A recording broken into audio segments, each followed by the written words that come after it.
অপশক্তিকেই শেখ হাসিনার চেয়ে বেশি শক্তিশালী ভাবার কারণ নেই। প্রধান উপদেষ্টার সঙ্গে তারেক রহমানের সাক্ষাতের সম্ভাবনা। অন্তর্বর্তী সরকার একটি দলের কথা শুনে পেন্ডুলামের মতো দুলছে, মনে করছেন রিজভী। চট্টগ্রাম বন্দর বিদেশিদের দেওয়ার এখতিয়ার অস্থায়ী অনির্বাচিত সরকারের নেই, মনে করছেন সালাউদ্দিন। এতক্ষণ শুনছিলেন সংবাদ শিরোনাম, এবারে বিস্তারিত। জাতীয় নাগরিক পার্টির মুখ্য সংগঠক সার্জিস আলম বলেছেন, স্থানীয় কোনো অপশক্তিকেই ফেরাউন, নমরুদ বা শেখ হাসিনার চেয়ে বেশি শক্তিশালী ভাবার কারণ নেই। হুঁশিয়ারি দিয়ে তিনি বলেন, চাঁদাবাজি, দখলদারি ও মামলা বাণিজ্যের বিরুদ্ধে তরুণ প্রজন্ম ঐক্যবদ্ধভাবে রুখে না দাঁড়ালে পুরনো দমনমূলক ব্যবস্থা আবারও ফিরে আসবে। সোমবার বিকালে Thakurgaon eco social development organization মিলনায়তনে পাবলিক বিশ্ববিদ্যালয়ে অধ্যয়নরত শিক্ষার্থীদের সংগঠন ঠাকুরগাঁও চিরন্তন আয়োজিত এক সংবর্ধনা অনুষ্ঠানে তিনি এসব কথা বলেন। সার্জিস আলম বলেন, আপনাদের কাছে একটা আহ্বান, অনুগ্রহ করে কাউকে এত বড় মনে করবেন না, এত শক্তিশালী মনে করবেন না যে সে ফেরাউন বা নমরুদ বা হাসিনার চেয়ে এই মুহূর্তে আপনাদের ঠাকুরগাঁয় শক্তিশালী। যে কোনো অন্যায়, অপকর্ম এগুলো আমাদের সামনে নিয়ে আসতে হবে। সবার খারাপ আমলনামা মানুষের সামনে প্রকাশ্যে নিয়ে আসতে হবে। তিনি বলেন, আপনাদের ঠাকুরগাঁয়ের কথা কখনোই চিন্তা করেন। আপনাদের ঠাকুরগাঁয়ে এখনও চাঁদাবাজি হয়, দখলদারি হয়, ক্ষমতার অপব্যবহার হয়, ব্যাপক মাত্রায় মামলা বাণিজ্যও হয়। মামলা দেওয়ার আগে ফোন দিয়ে বলে যে নাম না দিতে চাইলে টাকা দেন, নাম দিয়ে দেওয়ার পরে বলে নাম কাটানোর জন্য টাকা দেন, এরপরে যখন নাম কাটানো হয় না তখন বলে যে জামিন নেওয়ার জন্য টাকা দেন। এই চিত্র সারা দেশেই। সো এই চক্রটা এই মুহূর্তে কিন্তু আওয়ামী লীগের কেউ করছে না, তাহলে কেউ না কেউ করছে। তিনি বা তারা শেখ হাসিনার চেয়ে এই মুহূর্তে বেশি শক্তিশালী নয়। ঠাকুরগাঁও চিরন্তনের সভাপতি সুজন আলীর সভাপতিত্বে এবং সাধারণ সম্পাদক জিহাদুজ্জামান জিসানের সঞ্চালনায় এই অনুষ্ঠানে উপস্থিত ছিলেন ইএসডিওর প্রতিষ্ঠাতা ও নির্বাহী পরিচালক ডক্টর মোহাম্মদ শহীদুজ্জামান, গণ অধিকার পরিষদের মুখপাত্র ফারুক হাসান।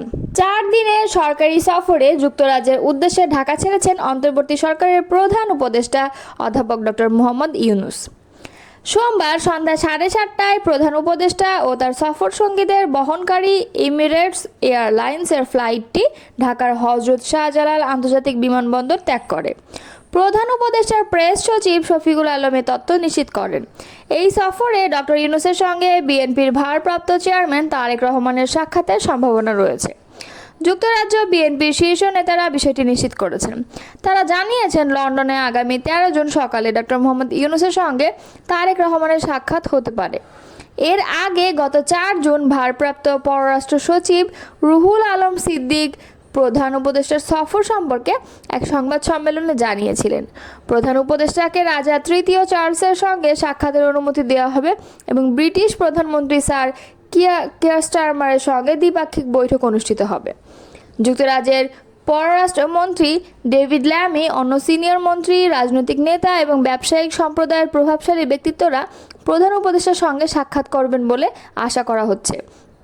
বিশ্বব্যাপী গুরুত্বপূর্ণ অবদানের স্বীকৃতিস্বরূপ ডক্টর ইউনূসকে রাজা তৃতীয় চার্লস কিং চার্লস তৃতীয় হারমোনি অ্যাওয়ার্ড 2025-এর জন্য মনোনীত করেছেন।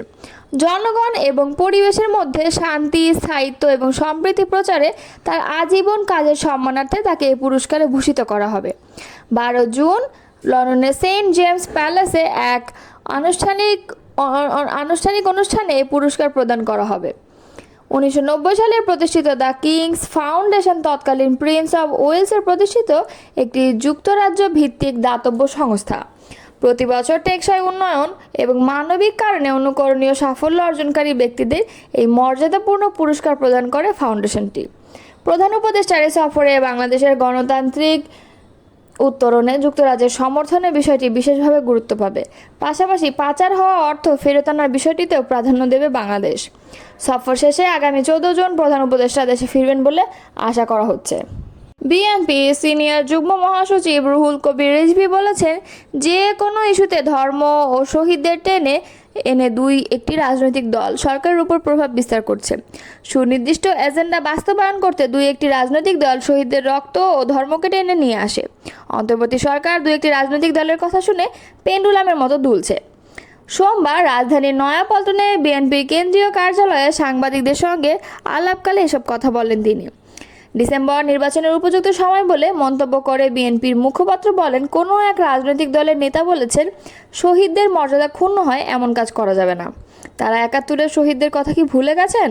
১৯৮৬ সালের নির্বাচনের কথা কি ভুলে গেছেন? আসলে তারা ধর্মকে পুঁজি করে রাজনীতি করতে চান। তিনি বলেন, এপ্রিল মাসে তো প্রচণ্ড খরতাপ থাকে, ঝড় বৃষ্টি হয়, এসএসসি পরীক্ষা সহ অন্যান্য পরীক্ষা হয়ে থাকে, মাদ্রাসার পরীক্ষা থাকে, সে সময় কেবল রোজার ঈদ শেষ হবে। এপ্রিলে নির্বাচন হলে রমজানের প্রচারণা চালাতে হবে, রোজা রেখে প্রচারণা চালাবে কিভাবে? মানুষ রোজা রাখবে না নির্বাচনের প্রচারণা চালাবে? রুহুল কবির রিজভী বলেন, জনগণের আবেগ ধারণ করলে সরকার বিতর্কিত হবে না, তবে বিশেষ কোনো দলকে সুবিধা দিতে গেলে সরকারের প্রতি মানুষের আস্থা নষ্ট হবে। বিএনপির এই নেতা আরও বলেন, দেশে করোনার প্রাদুর্ভাব বাড়লেও উল্লেখযোগ্য কোনো পদক্ষেপ নিচ্ছে না অন্তর্বর্তী সরকার। কোরবানির পশুর চামড়ার ন্যায্য মূল্য থেকে চামড়া বিক্রেতারা বঞ্চিত হয়েছেন।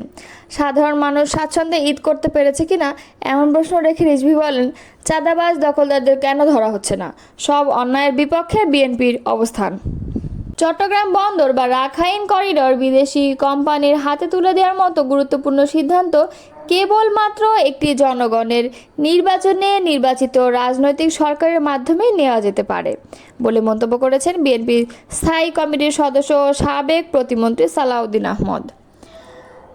সোমবার সন্ধ্যায় কক্সবাজার জেলা বিএনপির কার্যালয় পরিদর্শন শেষে সাংবাদিকদের সঙ্গে আলাপকালে তিনি একথা বলেন। সালাউদ্দিন আহমদ স্পষ্ট ভাষায় বলেন, জাতীয় ঐক্যমতের ভিত্তিতে গঠিত একটি রাজনৈতিক সরকারই এই ধরনের রাষ্ট্রীয় গুরুত্বপূর্ণ সিদ্ধান্ত নিতে পারে। কোনো অস্থায়ী ও অনির্বাচিত সরকারের সেই এখতিয়ার নেই। এ সময় বিএনপির এই নেতা আগামী জাতীয় নির্বাচন নিয়ে বলেন, এপ্রিল মাস বাংলাদেশের রাজনৈতিক, সামাজিক ও ধর্মীয় বাস্তবতা বিবেচনায় জাতীয় নির্বাচনের জন্য উপযুক্ত নয়। পাবলিক পরীক্ষা, আবহাওয়া, রমজান সব মিলিয়ে ওই সময় নির্বাচন করলে অংশগ্রহণমূলক পরিবেশ তৈরি হবে না।